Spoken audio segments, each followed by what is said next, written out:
hey, all of a sudden it's emerging from the stone. And when I think about an object of beauty, I think about Yeats or even Louise Glück's book, Descending Figure. I started thinking about like a poem, like almost like a sculpture. Like you go see a sculpture by Michelangelo or somebody, and you're just like, man, it just seems so solid and there and artistic, you know. A poem should kind of have that feeling for, not the poet necessarily, but for the person reading it. Like, this is something I want to go back. You know, if you went and saw the Pietà at St. Peter, you're not going to say, yeah, let's skip it this time. You know, let's go have Keats instead. You're going to want to see it again because it has that effect on you. And that's what you really are trying for in a poem. You want it to be productive of ideas. That's why you want to take your explanations out. And you want it to have some kind of beauty. This doesn't mean a beautiful poem. You could be talking about the nastiest stuff. You could be writing a poem about, you know, the sewage being dumped in the bay or something. But the poem itself can have a depth of beauty that will attract people to it again and again. You know? So that only comes from you know, getting through the first mishmash. Like Yeats would say, the first time you write something, that's usually notes to a poem. Right? It's not even really a poem yet. And then you think about the shape of it, the rhythm of it, smoothing out the sentences of it, getting rid of extraneous detritus. And then, you know, adding these other, thinking about these other possibilities that you could bring to the poem to kind of make it rich.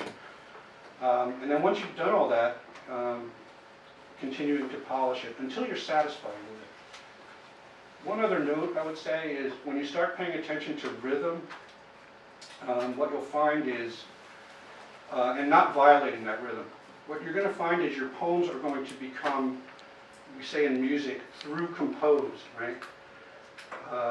Something like that, like a Herbie Hancock tune might be through composed. It never goes back to the same thing, like a lot of standard tunes would, where they repeat sections, right? And then they have a section that's different, and then they repeat that section again.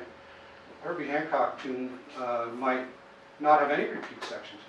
It's all composed all the way through. And when you look at your poem like that rhythmically, one of the problems you'll find, another analogy to this would be a Cézanne painting. If you change one little rhythm, you'll see you change a rhythm in the first line. Well, then you might have to change the rhythms all the way through the poem, right, to get it to sound right. And that's when you know you're really on the right path to getting the poem sing musically to your own ear, and then it will to other people too. If you look at Keats in Ode to a Nightingale, right, to get to your question a little bit, the interesting thing about the poem is he's seen his brother die. He's very sad. His girlfriend that he wants to marry won't marry him because he doesn't have any money. He's a poet. That makes him very sad. So he's thinking, how do I get this melancholy off me? Should I get drunk? And he shows how that doesn't work. Should I do what Coleridge and Wordsworth said? Go into nature in my imagination? That doesn't work because your feelings are still in your imagination. You know, and then he's like, well, maybe I'll just kill myself, right? But to kill himself, the poem goes back and forth between subjective and objective views, right? And it keeps oscillating. But what he comes to, the conclusion he comes to is if I kill myself, the subjective is out of the picture, right? And then I'm not hearing the Nightingale's beautiful song. And if I don't hear it subjectively, there's no meaning to that song.